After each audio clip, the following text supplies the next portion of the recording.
It is time for another episode of the Cultural Hall. It is another Articles of News episode. I promise you, getting back to doing the interviews, but in the meantime, lots of news that we haven't covered, lots of stories that have occurred. In fact, in this episode, we'll get some very current things and some things that I've just been holding on to that I wanted to comment about.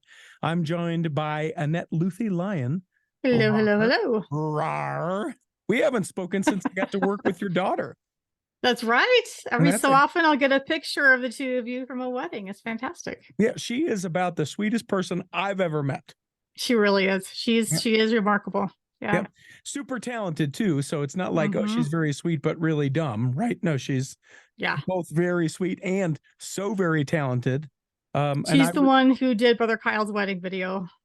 Yeah, I was reminded of that actually when I saw her, and we had a moment where we thought about Brother Kyle, and there have actually been a few people that have checked in with me and said, hey, you know what? Sometimes people really think about it for the first little bit. How are you holding up? And, I've had a couple moments where I have spoken out loud to Brother Kyle. For people that may be listening and saying, who is this Brother Kyle? He is a former co-host of the Cultural Hall. Passed away due to complications with ALS, and just a couple of months ago as we record this. And had moments where one time I just was like, man, I miss you. And the other time was, I was like, are you doing this to me? Are you punking me right now? Because he would. Because he would. And it felt so Kyle-esque that I just was like, okay, all right.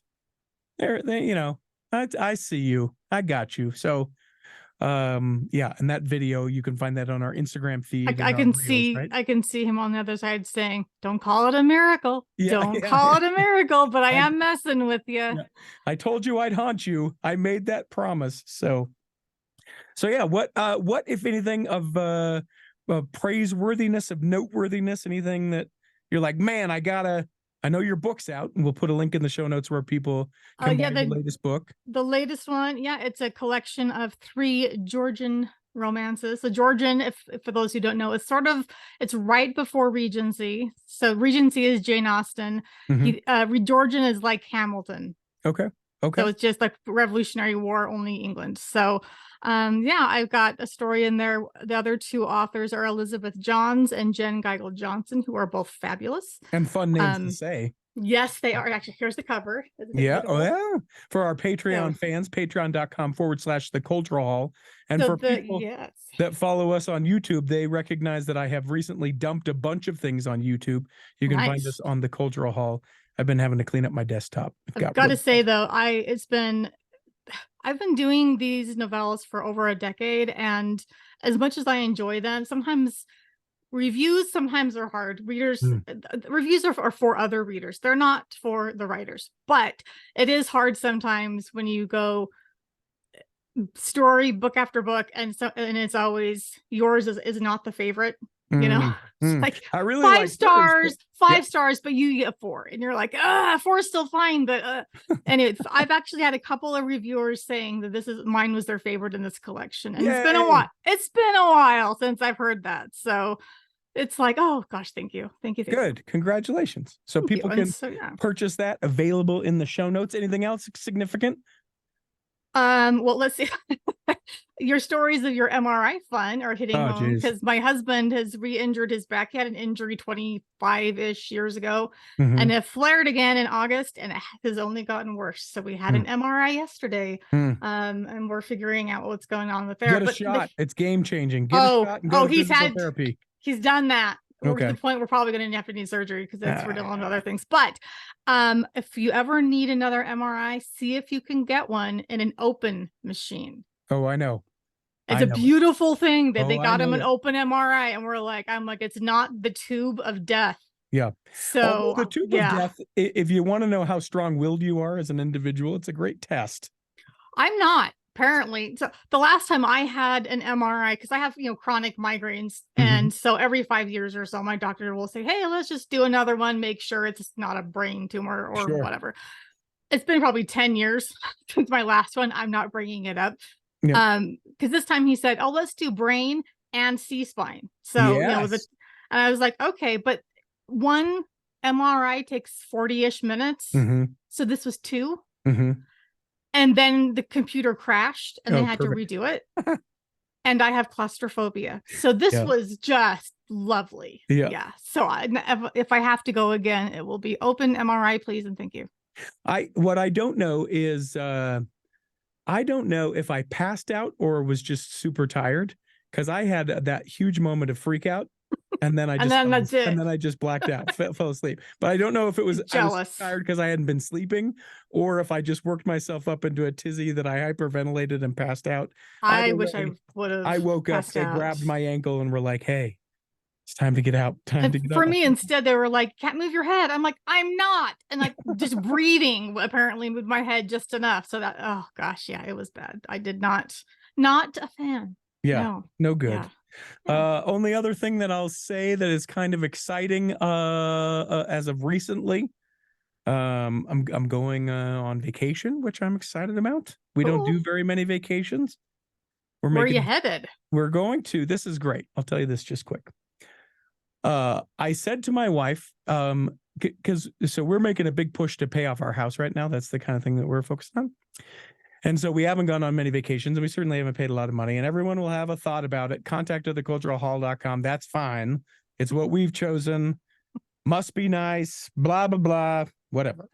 So we've sacrificed a bit, but we have an account. I lovingly call them buckets, where it's a certain percentage that goes into a vacation fund, and that money can only be spent on vacation. And so my wife and I, we're looking at my work calendar, and November slows down quite a bit for weddings, because you have lots of like Halloween parties and those things in October. And then you don't have too much between Halloween and Thanksgiving. And then after Thanksgiving, it's all your corporate and all that kind of stuff. And then right around the Christmas break is when all the school kids get married, so they can kind of have a honeymoon before they go back for the next semester. So digress, 3 weeks in November, but we're only able to go for 5 or 6 days. I said, "Babe, I don't care where we go, and I don't have the bandwidth to plan it. Here's how much money we have, pick it." And we had that conversation several weeks ago, and that's where it died. And I was like, well, maybe we're not going anywhere. We tend to do that a lot, not plan and then go, well, I guess we could go to Beaver. We could go out to Herta. We could see where they were going to build the temple out there. But I'm working the other night, and I get an email confirmation, actually 3 of them. It's like ping, ping, ping.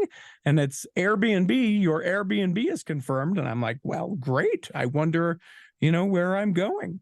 So we are headed west. My wife loves the beach. And so we are going to spend a night in southern Utah, so we don't have to like rush to California. Then we're going to spend a night in a place called Big Bear, California, which is, we'll have a little cabin. We're bringing our dogs, so we're just kind of, hanging out, chilling. And then the last 2 nights, you know how sometimes you look at an experience and you're like, well, maybe one day, maybe I might be able to do something like that.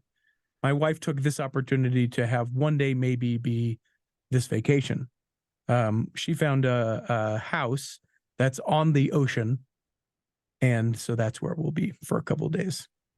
Nice. Yeah, in Santa Barbara, and which is a great community. Apparently, several people have told me it's a place that you go if you don't want to have to do anything while you're there. Like, it's just moderate chill climate, out. Delicious food, and a couple things you can see. But for the most part, you just kind of hang out by the ocean. And so that's what we'll do the majority of the time. Love it.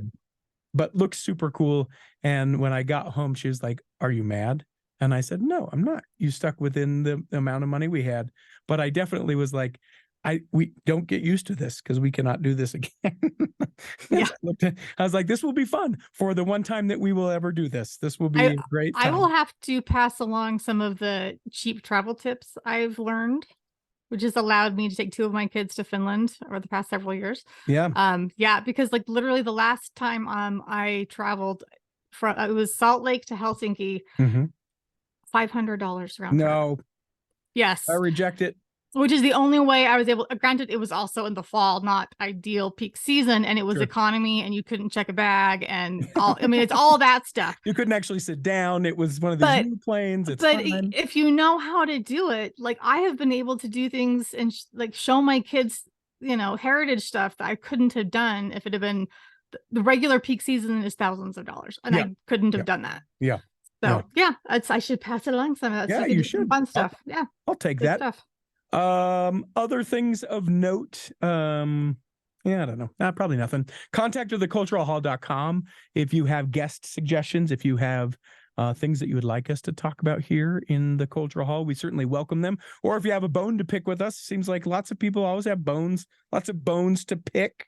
So you're more than welcome to address that with us. Know that we'll likely share that email with everyone so that you can get not only my response, but others, whoever is hosting that episode with me, to get their opinion, as well as other people will then subsequently weigh in. You can bet for sure. Contact at theculturalhall.com. Take a break, do some news. How does it sound good? Sounds good. Let's do it. Here in the second half of Articles of News, we do actual articles of news. I would like guest number 4, Peter Breinholt, to hit it, if he would. And away we go. I want to start here. This has been the most chatted about article shared on our Facebook page. Find us, facebook.com/The Cultural Hall, or just search The Cultural Hall. You'll find it. Almost 10,000 people hanging out over there about the net worth of President Nelson. And it's interesting to me whenever you post something on social media, because the caption I shared was something like, this is something I had never considered before. That was it. And then posted a link to the story. And technically not the right link to the story. Sorry, everyone. We got the right link there. But anyway, it is estimated that President Russell M. Nelson is worth about $20 million.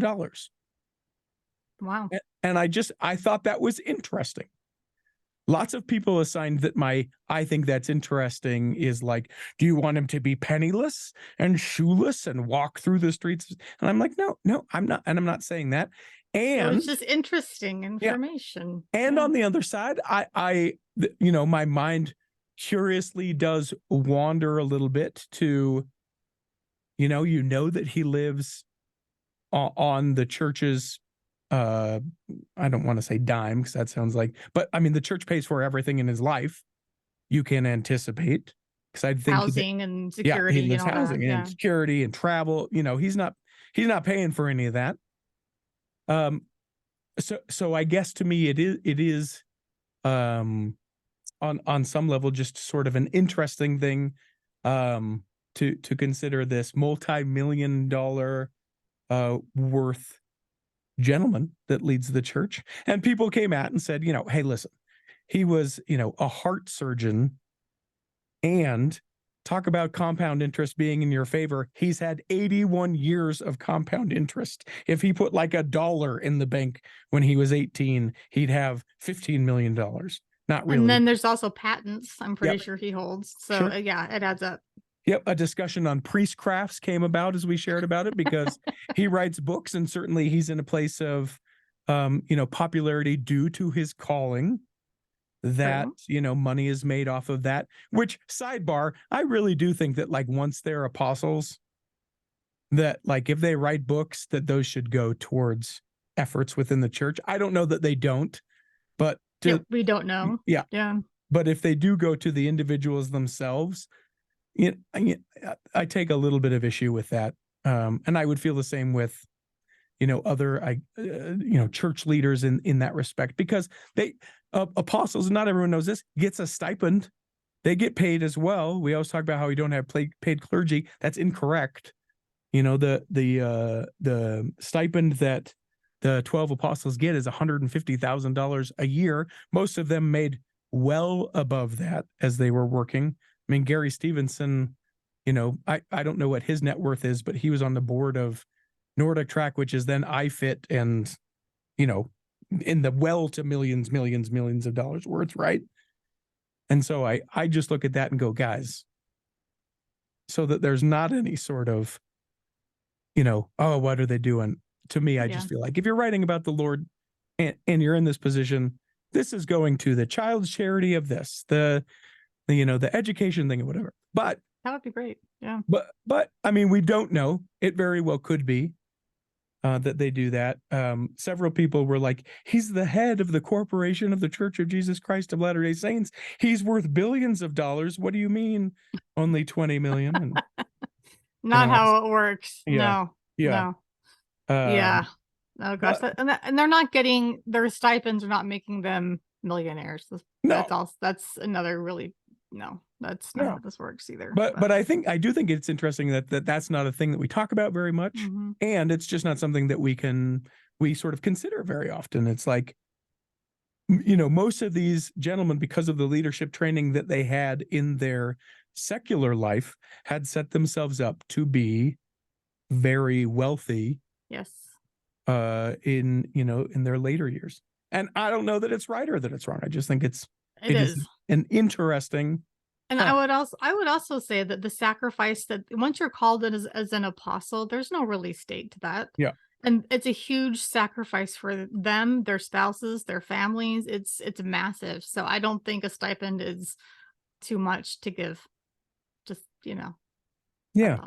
The other thing that I found interesting about this article, because then they just got into some like interesting facts about President Nelson. Mm-hmm. I did not know that when at full height he was 6'1". I think of him as a much smaller fellow, because that's taller than me. I would have thought he was taller, actually. Interesting. Yeah. But then there was also Elder Scott. I assumed he was tall, and he was very short. I saw him in person once and went, what? Wait, what? Yeah, he was a little dude. Yeah. Yeah. So I thought that was interesting. That's where I decided to lead off today. What do you think? What do I think about all that? Do you have any sort of feelings about that? And then lead us into the next. Yeah, so my thoughts kind of go back to having been, and I think I may have mentioned this before, but I was the kid of a mission president. So my family did live on a stipend for 3 years. And I remember very vividly at the time, my mom saying things like, well, I'm glad we're not a big meat eating family, because I don't know how I'd make the budget work. Because it's just expensive. Meat is more expensive. And then when I turned 12, somehow in the way they factored in the stipend, that meant we got a little bit more every month. There you go. And they're like, oh, yay, we have a little bit more, but it was literally like clothing and food and gas, and it wasn't a lot. It was enough to get by. And it was things like if the washing machine broke down, you would contact church headquarters, and a 70 would come out and look at it and order you a new one, and you never had to worry about upkeep of things like that, or cars or whatever, but you didn't own it either. I don't know. So I've seen the side of the money not being wasted. So I have a little more trust, I think, than some people might. Sure. And one thing I didn't know, and that I maybe could have assumed, but that I hadn't thought of, I didn't know that mission presidents were on a stipend. Yeah. And one thing with them as well, and this is actually something that I came up a few months ago, actually, and can't remember which host you're chatting with, but the idea of, how is somewhat of a problem if we only have like wealthy people being called as mission presidents, and those bishops or stake presidents. And on the one hand, I'm like, yes, we don't have representation. Otherwise, we need to have more variety. On the other hand, those callings are so demanding. If you don't have a decent income, you might not be able to do both, especially as mission president, because they will not call you as mission president unless you are out of debt, except for like a mortgage. And if you don't have a job you can return to. Interesting. And that's why you get a lot of people like my dad, BYU professors. BYU's like, we'll hold your job. Yeah, sure. Especially because he had 4 minor children at the time. So they weren't going to call him if he didn't have a job to return to. So not everybody is in a position to just pick up and leave for 3 years and then hopefully have a job when they come back. Well, although that brings up a completely other question that I've never considered. Say you're in a particular area, maybe not very well off.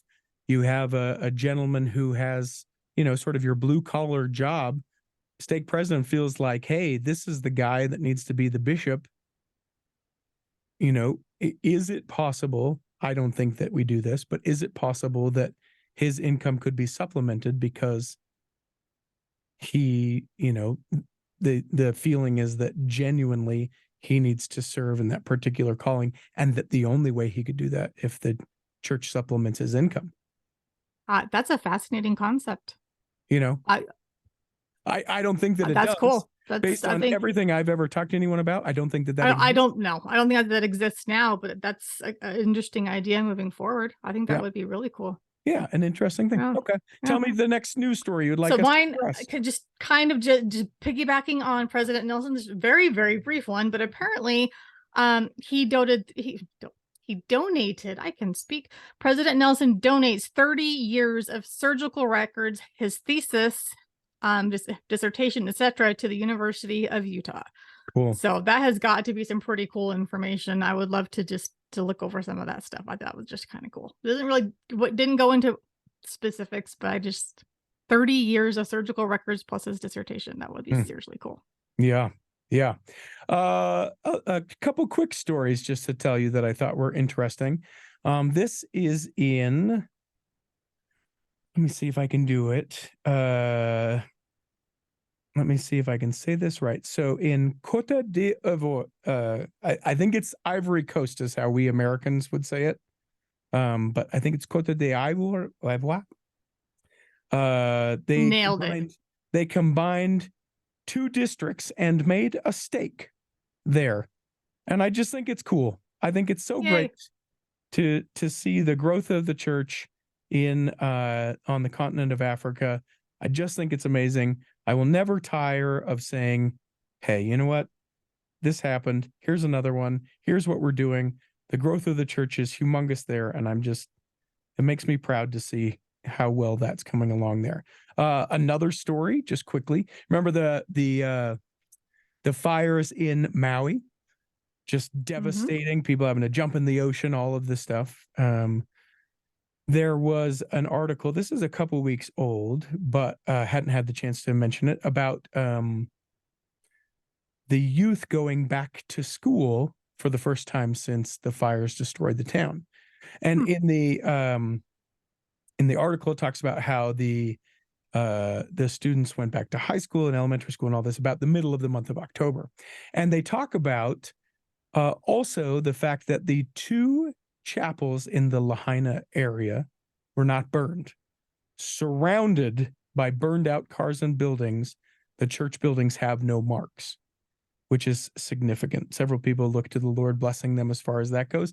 Sometimes that can be a slippery slope, but to anyone that would build their faith, I say, that's definitely the Lord looking out for you as far as that goes, especially as we see the temple being built there. But I share that because I think that, it's a sizzle in the pan that we go, oh, Maui fire's terrible. And then we go, shooting in Maine, terrible. And then we go, Gaza Strip, terrible. And then we go, oh yeah, Maui. I forgot about that. And so I also say that to share that I have failed to get anyone on talking about Maui. I have a friend who lives in Maui. He's on the other part, but I have not put in the effort that I should have, and that really the cultural hall is all about, to be able to talk to the people and the experience that they have. So this is me in a public apology saying I now have reached out to a couple of people, and hopefully that will be a future episode where we get to know what it's like to hear about the temple there, what it's like for the recovery there. Because there's a lot to it, and a lot of it sort of economic and political too, where you will not see the island of Maui, unless things change, be the way that it was, because big corporations are coming in and buying up the land from these people that had owned it for centuries, just because they're not able to rebuild. So it's their only family wealth too. That's the sad part. Yeah. Yep. And then the last quick story, Halloween, Tom Holmoe, the athletic director at BYU, known for doing a big deal with his Halloween costumes. Several articles, including those in Sports Illustrated, are like, what is he going to be?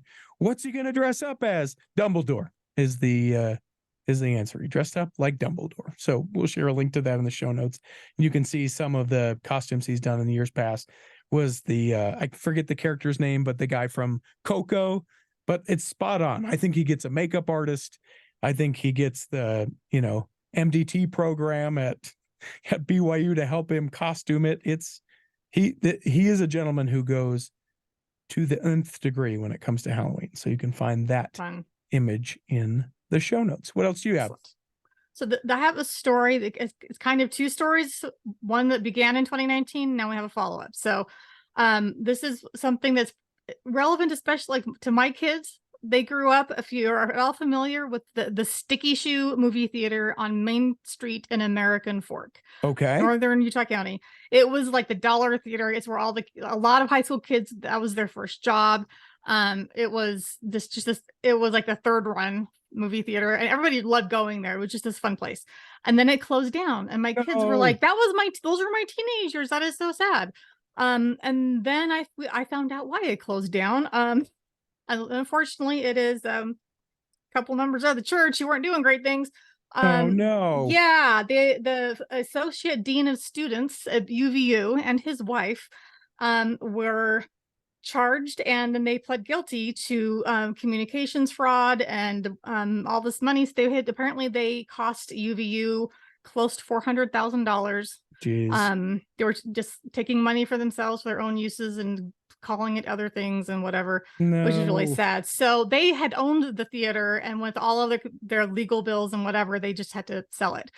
So it was just boarded for quite some time, but it is open again. There are new owners, and it is so honest people running the business. Yeah, seriously. I was so excited driving past. I'm like, oh my gosh, I looked on the website and I had to look some of these things up. They now call it Maven Cinemas. It's the townhub.com, town with an E. But if you Google Sticky Shoe American Fork, you'll still find it. So it is now, because that's what everybody calls it. So it is now owned by Joseph and Devora. I hope I'm saying that right. Governale. They have theater background. They've both worked at Hale. They've both worked in Hawaii and New England and all these different things in the theater area. And they've wanted to have their own space. And now they are doing really fun things. Like they're bringing back a lot of old classics. Like they're doing a Terminator marathon. They're doing a Harry Potter marathon. They're doing Breakfast at Tiffany's, The Shining, all kinds of different things. It is such a fun lineup, and I really, really hope that they succeed. The people will come out and support them. I mean, that on Facebook, they've been like, hey, what movies do you want to see? People are like, Ferris Bueller, like, done. So we'll put that on. I mean, that's in November sometime. So that's awesome. So check them out. It's like, it was kind of a sad thing, but now we can be happy again. And it's just right off the freeway and on Main Street in American Fork. So nice. Yay for honest members of the church. Yay. A bunch of quick stories. Have you ever heard of the Mama Dragons? Yes. Tell people what they are as you understand it. I think you've had some members of the Mama Dragons on, if I recall, years ago. They are mothers who are members of the Church of Jesus Christ of Latter-day Saints who have children in the LGBTQ community. And so it's kind of a support group among themselves, because that's kind of an unusual position. It's one thing to be Christian and have a child in that community. It's another thing to be LDS. And so they advocate for their children. And I think they're all across the spectrum as far as activity and belief and practice and all that. But that's my understanding. Yeah, I'm trying to find which number episode it is. Know that we'll find the link in the show notes, so you'll just be able to go and click on it there. But we spoke to the founders of the Mama Dragons, and I suppose I knew this or could have assumed that there was such an organization, but recently they got written up in Yahoo News. Yep, it's still a thing. The Dragon Dads. And it's a group of men doing the exact same thing. It's interesting. Within the article, they're like, we still support them and go to church. And the three people that they profiled don't go to church anymore. But I assume, just as it is with the Mama Dragons, that there are varying levels of activity. But if you're looking for some support, you have someone in your family, LGBTQ, particularly your kids, that you need some advice, other people that are going through the same thing. It can be a support group. I always, I always encourage people to feel it out, because sometimes the company that you keep can influence how you start to believe, feel, go. But, if it's a positive thing for you to be able to do a support group like that, or there are many, I think that it can be a great experience. So you can find the link to that news episode that news article in the show notes. This I thought was interesting. On Christmas Eve, only 1 hour at church. So, Yay. That means you can do your midnight mass at your local Catholic church that night to pick up the other hour. So you still have the 2 hours. But I know in our ward, we've already spoken about how it will be half music and half very Christ-centered talks, which is the way that I think it should be. And they're really trying to have an idea of inviting all of the neighborhood. So having it be not even, and everyone will take umbrage with this, but not having an LDS-centered Jesus perspective, but a Jesus perspective.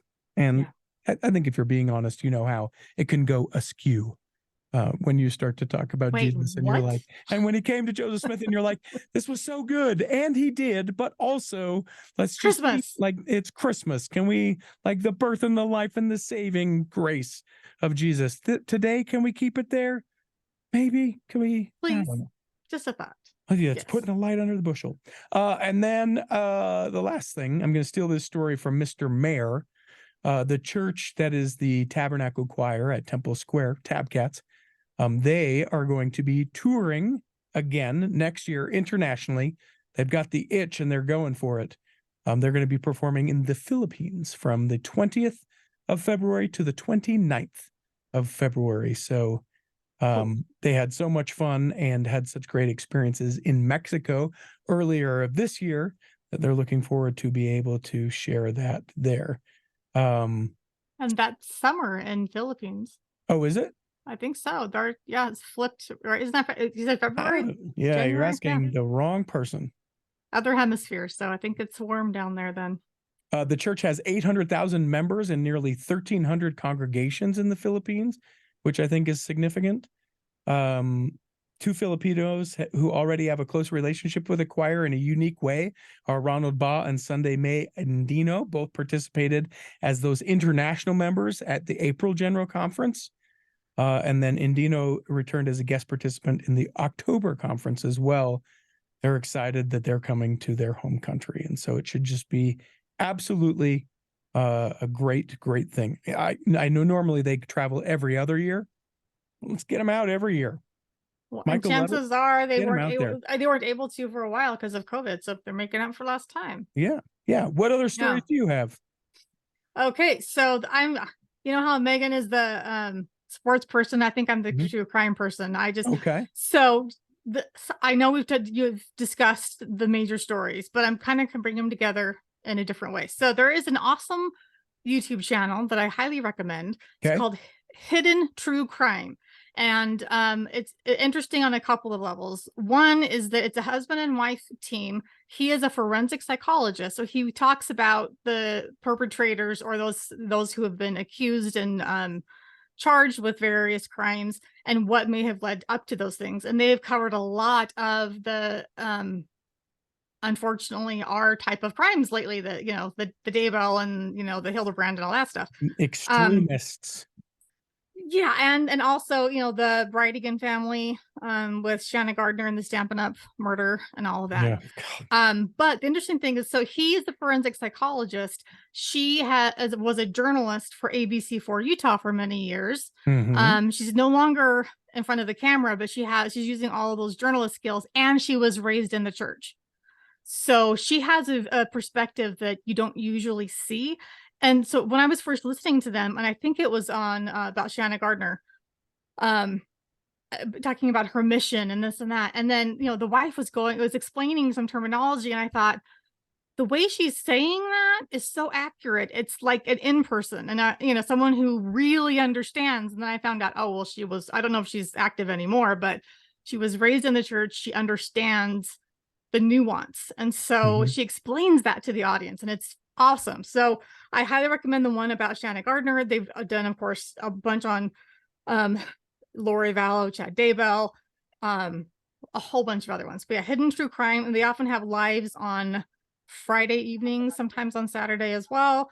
And then you can pick them up. I never watch them live. I watch them later, but they're fascinating. They go into like Ruby Frankie and all of those things. And oftentimes he's the forensic psychologist side, and she's the journalist, but also a member of the church who gets it. So it's been, fascinating. Fascinating thing about that podcast She and I were the originators of the Cultural Hall. She was? Hold up. That is the original host of the Cultural Hall. So if you listen to about the first 15 episodes holy or so, cow, I didn't recognize her voice on that. Yeah. Well, I mean, that's almost 13 years ago now. People's voices change. I thought I would have recognized at least something. Wild. Okay. Well, and her last name was different. I can't think of what her unmarried last name was, but we dated. Oh, wow. Yeah. So, yeah, I think it's Matthias now. Now it's Matthias. Yep. They do a really great job. What was her first name again? Yeah. Lauren, yes. Lauren. Now I'm thinking of all the popular Laurens, like Lauren Bacall, and I'm like, that's not who that is. No, not that one. Yeah. Yeah, but great job. And if you go back to the early, if you're a Patreon saint, that's the easiest way to do it. Patreon.com/the Cultural Hall. She's also a part of the 500th episode celebration, where I get on all of the old hosts that have been in the years. Oh, that's right. And we talk about how, I don't, they live in Southern Utah, and I don't think that she attends church anymore, but served in the same mission too. She served in the Cleveland mission. So yeah, her husband's view about Shanna Gardner in particular, and her background and upbringing, explained a heck of a lot. Honestly, it's fascinating. So, and something else that they brought up that is disturbing, but very, I think, important to look at, is that the Daybell situation, the Ruby Frankie, Jody Hildebrandt / 8 Passengers stuff, Tim Ballard, and Thibodeau, that with Blaze, that whole thing, all of those have connections with Julie Rowe and Visions of Glory. All of them. So that's, and it's about, I'm trying to remember when Julie Rowe's book first came out.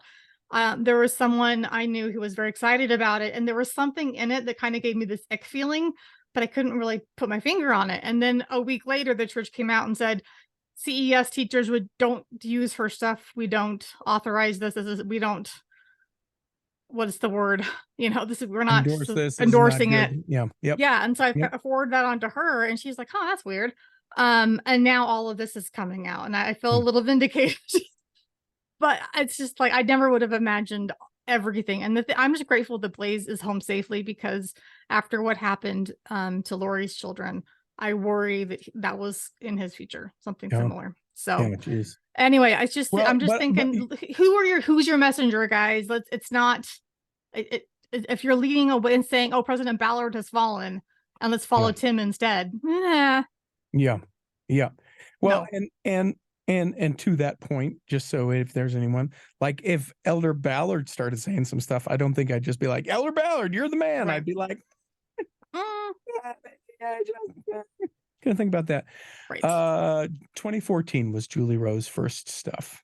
And, about 10 years ago. Just about.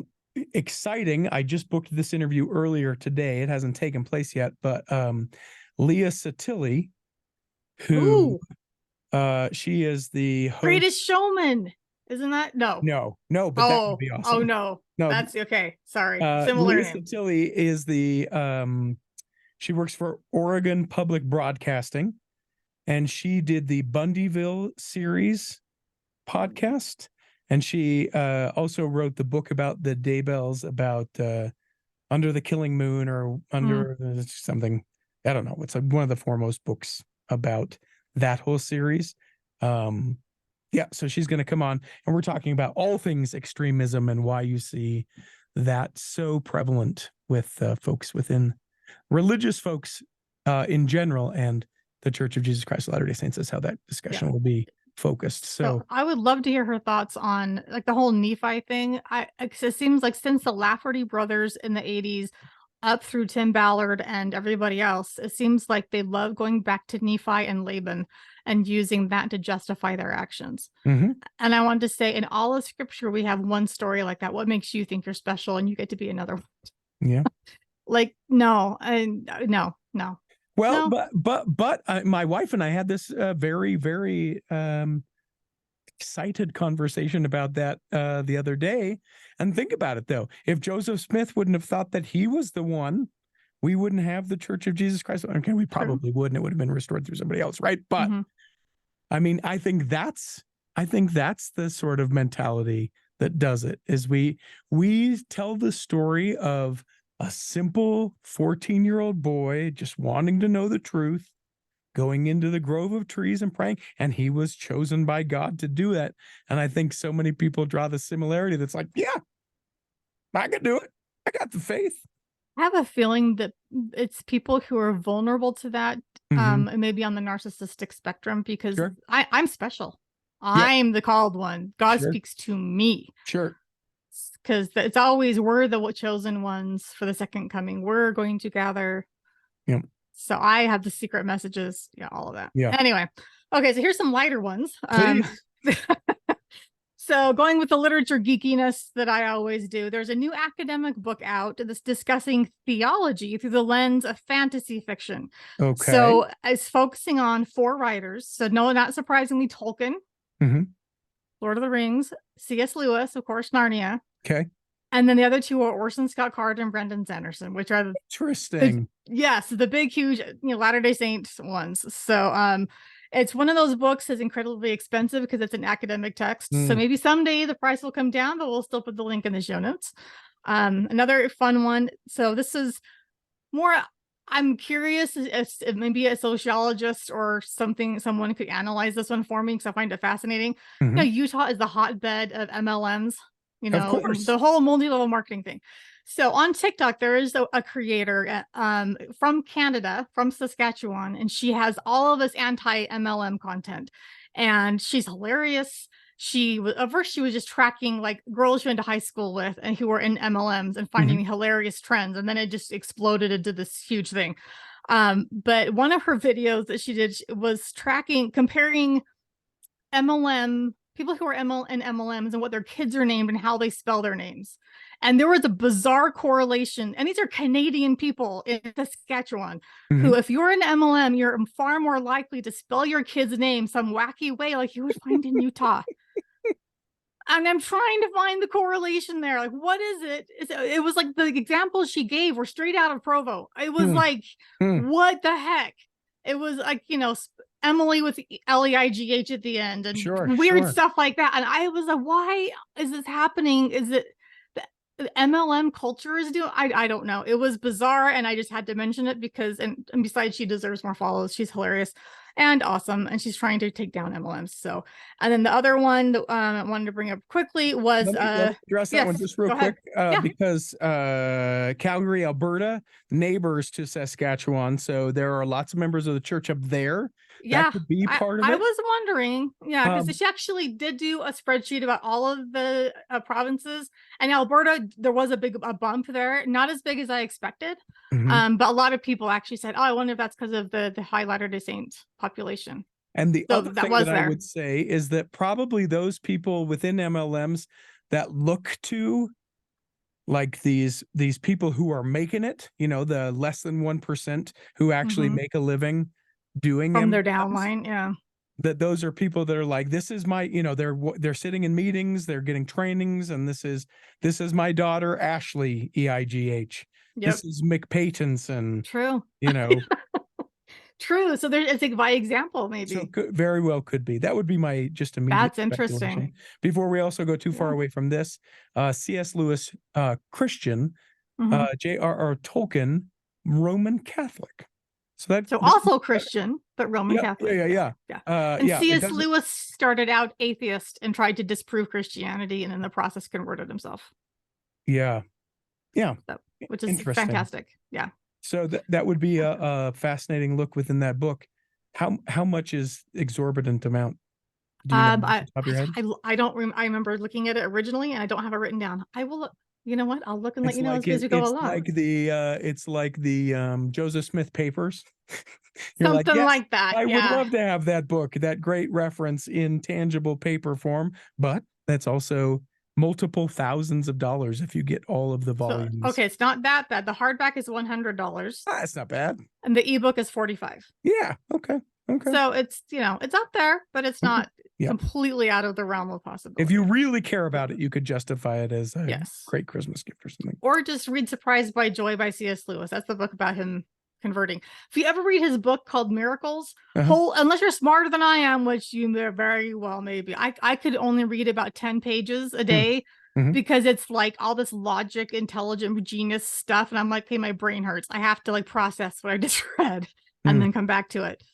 He's brilliant. He was a brilliant man. I got an ebook edition of that book, The Miracles, and I got it on a cheapy old Kindle, and I stuck it in Brother Kyle's casket before he. No, I'm just teasing. Can you imagine something to read for you, Brother Kyle? I so hope that was real. Dang it! A book about miracles. Perfect. I thought about getting a sticker that said "miracle." Anyway, I just was. Miracles I are was real. mourning. I didn't get to all the things. I love that. Was that the last kind of a quick fun story? You got another one? This one's not as fun, but it is quick. The BYU Jerusalem Center students are home now. Yeah. They evacuated to Greece initially, and they thought they would continue their schoolwork. They did for a few weeks, but then they came home. So they are now home. And I have reached out to a friend of the show. If you remember, over Easter, he and Trevor Hatch. Is that Trevin Hatch? Did the week-long celebration of Easter with us. They took a day, and Eric Huntsman was in Jerusalem because he's the head of the Jerusalem Center, the BYU Jerusalem Center right now. And I have reached out to him multiple times and said, tell me what it's like. Tell me what's going on. And he said, here is the email address of the person that will tell you no. And I have reached out to that person, and I don't ever want to be told no, but I would sure love it if they would tell me no, as actually opposed to get an answer, not tell me anything. So here, I have a friend though she was a kid when her dad was director of the Jerusalem Center during Kuwait, the whole Desert Storm, and they actually had to go into the bomb shelter of the Jerusalem Center with gas masks and all this stuff. So. She might be willing to chat. I don't know. I'm looking for boots on the ground for what's going on right now. Yeah. But glad they're all home safe. Yes. They made it out. Here's another kind of sort of interesting article. This was a little bit ago, but you can find it a link to it in the show notes. It is estimated that the Church of Jesus Christ of Latter-day Saints by the year 2044 could be worth $1 trillion. Wow. And I've never heard the church's wealth be estimated at this, but in 2022, it says its estimated wealth is $236 billion. That the way that it has grown previously and the way that it has invested, donations, etc., could be as much as $1 trillion. Just think that's an interesting kind of note to throw in there. What else would I tell you that would be sort of quick and kind of fun? Oh, yes, I need to get to this one. So a long time ago, I presented at a Sunstone. I want to say it was probably like 2014 or 15. And it was me and 3 other individuals who had been excommunicated from the church. I don't remember who the other 2 were, but I do remember that Lahaina Fielding Anderson recently passed away. She was part of the September 6th. She attended church every week and tried to rejoin the church, but was unallowed to do it. She was a poet. She was one of the founding members of the Association for Mormon Letters. She was an important figure.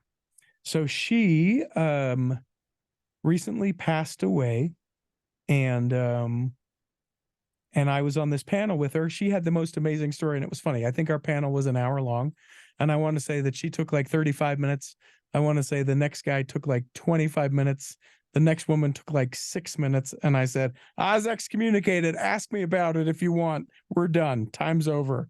And they were like, oh, hey, sorry about that. And I'm like, poorly managed, poorly moderated.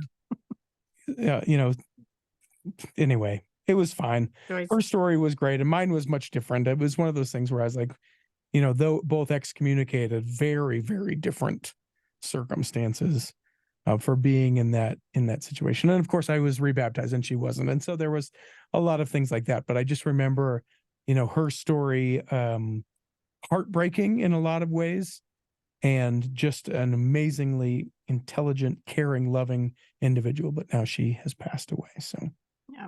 Very sad. What else you got? Okay, so so if you've heard there's the Netflix docu-series called Keep Sweet, Pray and Obey, which is about exactly. Warren Jeffs. The whole Warren Jeffs thing. And it's like absolutely fascinating and I almost didn't watch it. And then my daughter was like, it was worth seeing. And I'm like, okay, fine, I'll grit my teeth. And she was surprised that I didn't want to watch it because I will watch all kinds of like true crime stuff and I don't flinch. But this hit, I don't know, a little closer to home.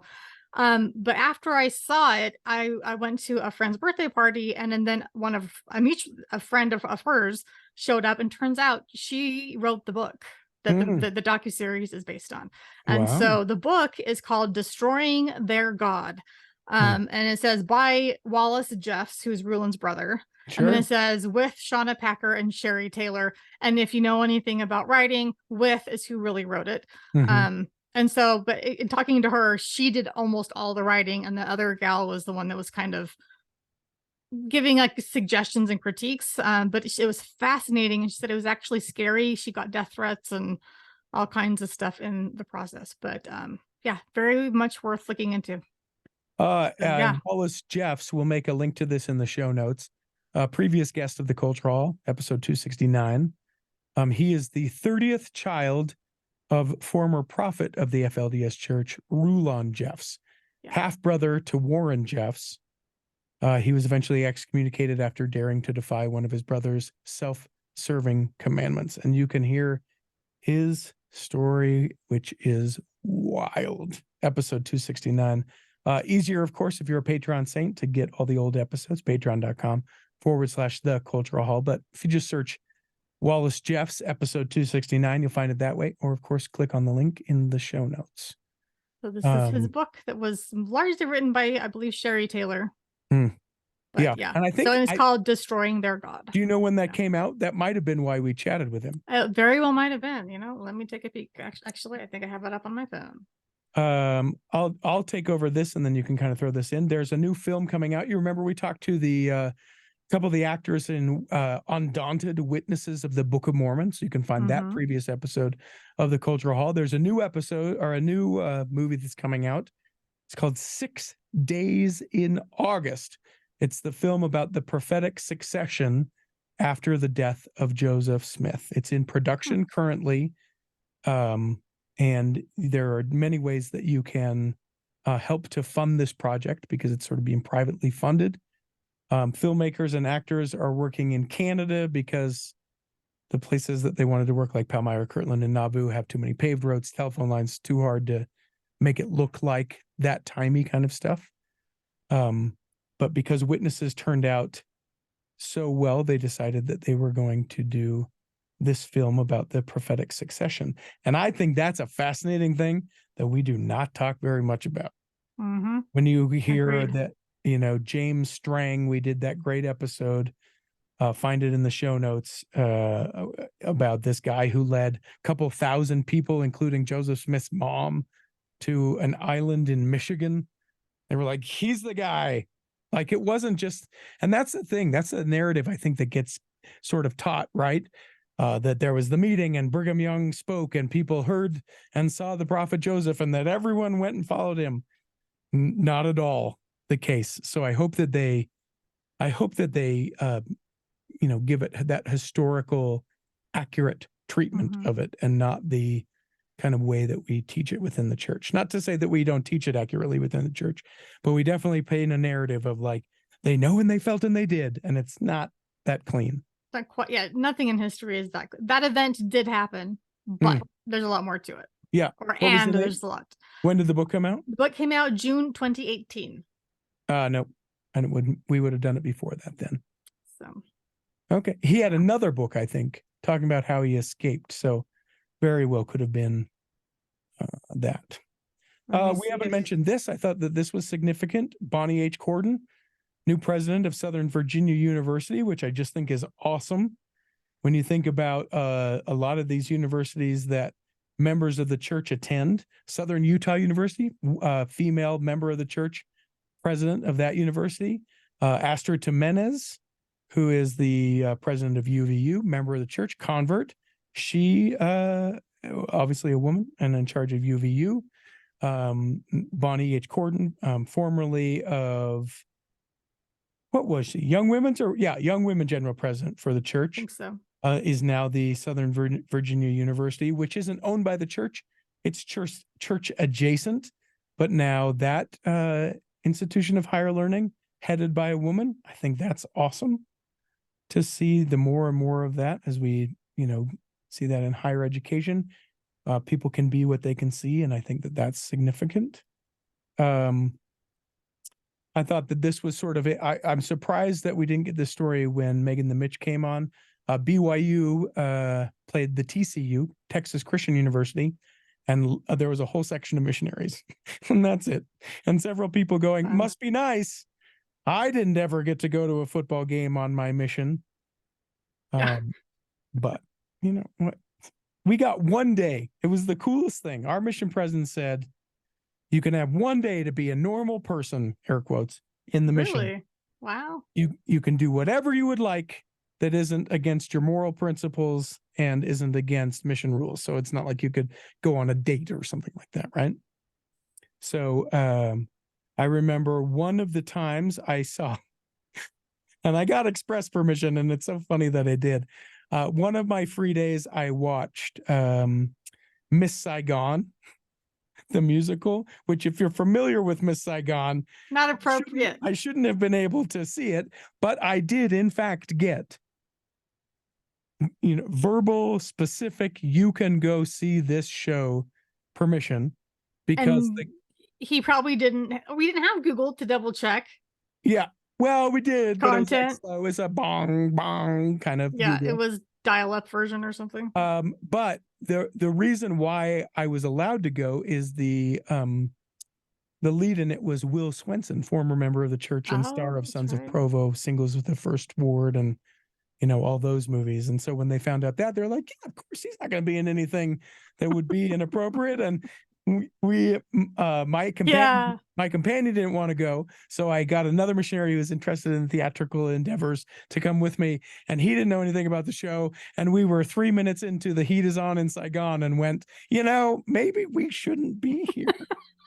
We stayed, but it was 3 minutes in. Yeah, your conscience got pricked, and you're like, yeah, never mind. Yeah, we'll stay. We'll stay.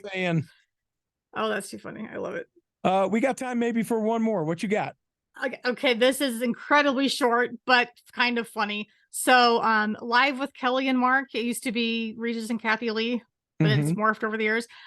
They brought up this thing. Apparently, Bryce Harper, member of the church, Philadelphia, member of the church, yes, baseball player, millions of dollars. He confessed to liking romance novels, and they had this whole conversation about it. So we'll include that link. They're just like, oh my goodness, he likes romance novels. Yeah, true men can like romance novels. What? Well, and he, if you know anything about Bryce Harper, he's a man's man. Yeah. So they're like, Bryce Harper. Yeah, that's funny. So, I'm sure it's because of his wife. Yeah.